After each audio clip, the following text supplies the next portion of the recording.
এই টাঙ্গাইলের রাজনীতিতে স্বাধীনতা পরবর্তী সময় থেকে একটি অদৃশ্য সন্ত্রাসযুক্ত একটি কালো রাজনীতি প্রতিষ্ঠা করেছিল এই বাংলাদেশ আওয়ামী লীগ, যার নেতৃত্বে ছিল টাঙ্গাইলের দুইটি পরিবার।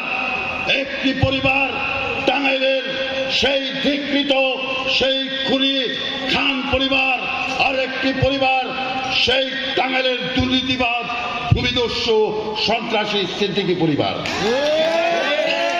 এই কাদের সিদ্দিকী, লতিফ সিদ্দিকী, এই শামসুর রহমান খান, আতর রহমান খান এবং তাদের পরবর্তী প্রজন্মরা এই টাঙ্গাইলে পারিবারিক রাজনীতি প্রতিষ্ঠান নামে প্রতিষ্ঠা করেছিল একটি গডফাদার স্টাইলের রাজনীতি, একটি মাফিয়া স্টাইলের রাজনীতি। প্রিয় বন্ধুরা আমার, আপনারা লক্ষ্য করেছেন 2009 সালে যখন টাঙ্গাইলে সর্বপ্রথম শেখ হাসিনা সরকার গঠন হওয়ার পরে লতিফ সিদ্দিকী মন্ত্রী হলো, আব্দুর রাজ্জাক মন্ত্রী হলো, সেই মন্ত্রীরা টাঙ্গাইলে এসেছিল মেহমান হিসাবে। কেন জানেন? টাঙ্গাইলের মানুষের কোনো কল্যাণের কোনো কর্মসূচি নিয়ে না, টাঙ্গাইলের মানুষের উন্নয়নের কোনো কর্মসূচি নিয়ে নয়। তারা এসেছিল একটি জুয়ার অনুষ্ঠানকে উদ্বোধন করতে। টাঙ্গাইল স্টেডিয়ামকে আপনাদের খেয়াল করেছেন, একটি জুয়ার আসর বসিয়েছিল উঠাও বাচ্চা নামে একটা লটারির মাধ্যমে জনগণের সাথে প্রতারণা করে কোটি কোটি টাকা তারা টাঙ্গাইল থেকে হাতিয়ে নিয়েছিল।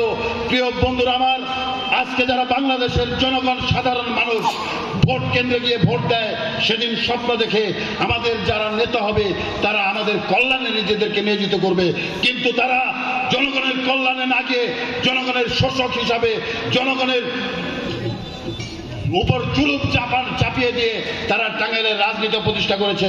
প্রিয় বন্ধুরা আমার, গত 17 বছরে টাঙ্গাইলের রাজনীতিতে এই খান পরিবার কমপক্ষে 10 থেকে 15 জন ছেলেকে এই শহরের ভিতর হত্যা করেছে।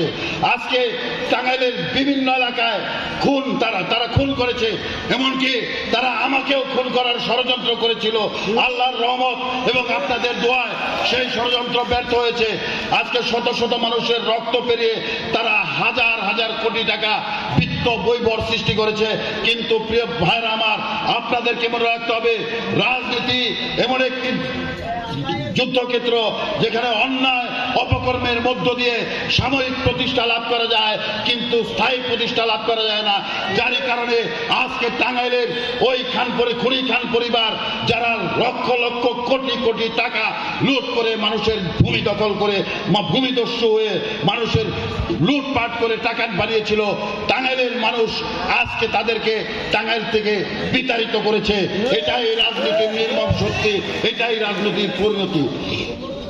প্রিয় ভাইরা আমার, আরেকটি পরিবার সিদ্দিকী পরিবার, যারা মুক্তিযুদ্ধের কৃতিত্ব দাবি করে, যারা মুক্তিযুদ্ধের বীর হিসাবে নিজেদের দাবি করে, তাদের রাজনৈতিক ইতিহাস যদি আপনারা আজকে যারা তরুণ সমাজ আপনারা হয়তো জানেন না, যারা এখানে মুরব্বিয়ান আছেন আপনারা জানেন 1996 সালে যখন আওয়ামী লীগ ক্ষমতা এসেছিল, এই লতিফ সিদ্দিক, কাদের সিদ্দিক এমপি ছিল, তার দুই সন্ত্রাসী ভাই আজাদ সিদ্দিকী, মুরাদ সিদ্দিকী টাঙ্গাইলে এক ভয়াবহ সন্ত্রাসের তাণ্ডবের রাজ্য তৈরি করেছিল।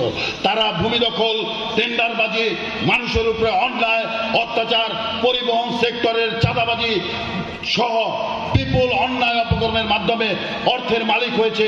আজকে আবার তারা স্বপ্ন দেখছে আওয়ামী লীগ, প্রতিটা আওয়ামী লীগের ভোটে তারা আগামী দিনে নাকি জনপ্রতিনিধি হওয়ার স্বপ্ন দেখছে। প্রিয় বন্ধুরা আমার, এই নাস্তিক পরিবার লতিফ সিদ্দিকী যে আমেরিকার নিউ ইয়র্কে বক্তব্যে বলেছিল মুসলমানদের পবিত্র স্থান কাবা ঘর তাওয়াফ করা নাকি একটি ব্যবসা। প্রিয় বন্ধুরা আমার, আজকে ভূমিদস্যু কাদের সিদ্দিকী, আপনারা দেখেছেন সারা বাংলাদেশে হাজার হাজার রাজনৈতিক নেতা, প্রতিষ্ঠিত নেতারা নিজেদের সম্পদ শিক্ষা প্রতিষ্ঠান, হাসপাতালের নামে দান করে। আপনারা বাংলাদেশে একমাত্র দৃষ্টান্ত পাবেন যে নেতা হয়ে শিক্ষা প্রতিষ্ঠানের জায়গা দখল করে সেই এই কাদের সিদ্দিকী টাঙ্গাইলের সরকারি কুমুদিনী কলেজের জায়গা দখল করে সে নিজের সম্পদ বানাতে চায়। আর তাদের যে অনুসারী তারাই গত 17 বছরে টাঙ্গাইলের মানুষের কণ্ঠকে রোধ করেছিল, টাঙ্গাইলের মানুষের অধিকারকে হরণ করেছিল। টেন্ডারবাজি, সন্ত্রাস, ভূমিদস্যু জায়গা দখল মাধ্যমে হাজার হাজার কোটি টাকা এই টাঙ্গাইলের মাটি থেকে তারা নিয়ে গেছে। তাদের অনুসারে এই ছোটমণি বড়মণি, তাদের অনুসারে জোয়াহের, তাদের অনুসারে সোহেল, মিলন, এই অঞ্চলের সন্তান, তারা আপনাদের কাছে আজকে এই 13, 14, 12 মানুষের কাছে আপনাদের প্রশ্ন, একটি লোক বলতে পারবেন যে তাদের দ্বারা আপনাদের কোনো উপকার হয়েছে? তাদের দ্বারা আপনাদের কোনো কল্যাণ হয়েছে? আপনাদের সামনে এই নির্মাণাধীন যে বিল্ডিংটি, এই বিল্ডিংটি এই স্কুলের জমির উপরে গঠন হয়েছে এবং তারা শিক্ষার প্রতিষ্ঠানের জায়গা দখল করে আজকে দোকান বিক্রি করে হাজার হাজার লক্ষ লক্ষ টাকা নিজেদের পকেটে ভরার জন্য মার্কেট তৈরি করেছে। এই স্কুলের জায়গার মধ্যে আমি যে স্কুলে এখন দাঁড়িয়ে বক্তব্য দিচ্ছি, প্রিয় বন্ধুরা আমার, এই সমস্ত ভূমিদস্যু, এই সমস্ত অর্থ লিপ্সুদের আগামী দিনে টাঙ্গাইলের রাজনীতিতে যেন কোনো স্থান না হয়, সেজন্য আমাদেরকে ঐক্যবদ্ধ হতে হবে, ঐক্যবদ্ধভাবে তাদেরকে প্রতিরোধ করতে হবে।